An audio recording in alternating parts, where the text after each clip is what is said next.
that struck me, I sat through the film, and the thing that struck me is the key to this film was collaboration.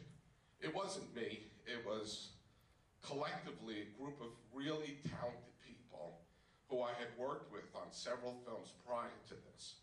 And the thing that I kept thinking about while I was watching the film is, had we not had the history together, we would not have been able to talk in shorthand and not been able to do all the things that we did in the movie. Because when you're making movies, I'm sorry, I'm recovering from a cold.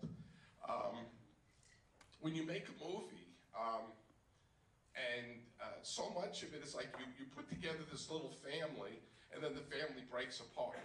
But we had a family that stayed together from Maniac Cop 1, Hit List, Relentless, and then Maniac Cop 2. And it allowed us to achieve as much as we achieved in Maniac Cop 2 because of that.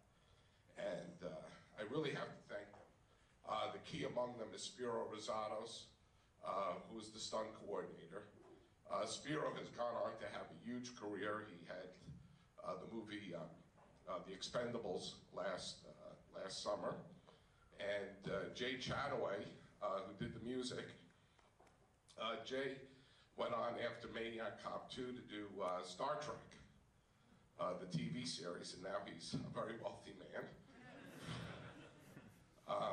And the editor, Dave Kern, he's worked on countless action films. The film Death Race comes to mind, but I know he's worked on others recently. So anyway, and the guy who was the supervising sound editor after he did Maniac Cop 2 went on to do Matrix and won the Academy Award. So I was very lucky to have a bunch of really talented people work when I could afford them.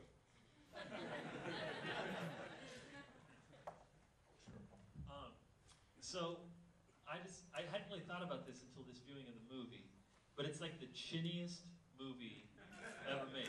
Because you got Charles Napier, who's the TV show host, the guy, and then you got Bruce Campbell, and then you got Robert Zadar, like out to here. But when you cast Robert Zadar as Maniac Cop, like that seems like it would have been a magic moment. Can you talk about how that happened and how it became such an iconic character? Well, the casting of Maniac Cop in the first part was very controversial. It caused a little bit of strife between myself and Larry Cohen. Larry had envisioned getting somebody who was large, but yet had some dancing background. He had this thing in mind that he should have certain agility. I saw it as more of a frightening kind of Frankenstein monster. And I had seen Robert Zadar in a little-known movie called Night Stalker, also with Charles Napier. And I thought Robert Zadar as the killer was genuinely frightening in the film. And because very few people saw it, I took the opportunity to put him in Maniac Cop. And you know, that was the genesis of Robert Zadar. You obviously, in order to make the movie, you had to work closely with the NYPD to some degree. I mean, I'm assuming that, you know, you had their cooperation, right? I mean, you had so much of the police force represented in the film, I assume they had to be involved. But it is the most police-hating movie, or abusive to police movie ever, I think ever made. And the scene where he throws the guy through 5 walls is so great. Anyway. Well, actually, we only had minimal cooperation from the NYPD. It wasn't for political reasons, mind you. They don't care. Because we never shot the Maniac Cop movies under its title. We would call it, I think this one was called Cordell when we shot it, even though we knew we were going to call it Maniac Cop 2. But like, let's face it, if you want to go and rent somebody's, let's say, bodega, and you're saying, well, we're shooting a movie Cordell versus Maniac Cop 2, which title do you think you're more likely to get a permission to shoot under? So we always chose, when we did these movies, benign titles. When we shot Maniac, the original Maniac, we called it On the Run. Yeah, and we called our production company On the Run Productions. You know, it was totally fictitious. Anyway, so the NYPD really did not give us any additional or less cooperation than they would normally do. The cooperation we got mainly came from the West New York Police Department.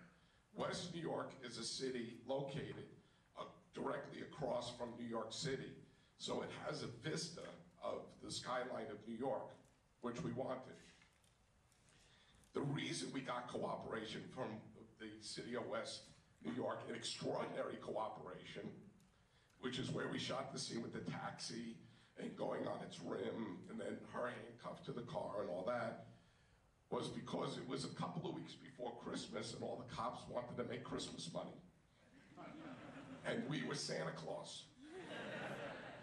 So we did things that we would never be able to do. Like we jumped the sidewalk and had the cars running on a sidewalk with sparks flying out of its side. I mean, it was the most dangerous, foolish things you could possibly do. I mean, we weren't totally stupid. Well, we were. I'll tell you why. We were going out the first night to shoot the scene. And I don't know how this happened, but the people supplying the stunt car, the taxi cab, were supposed to put a gas cell in the car. What a gas cell is, it's a very small gas tank. Therefore, it reduces the probability of the taxi cab exploding from the special effects sparks that come out, creating the illusion of the rims.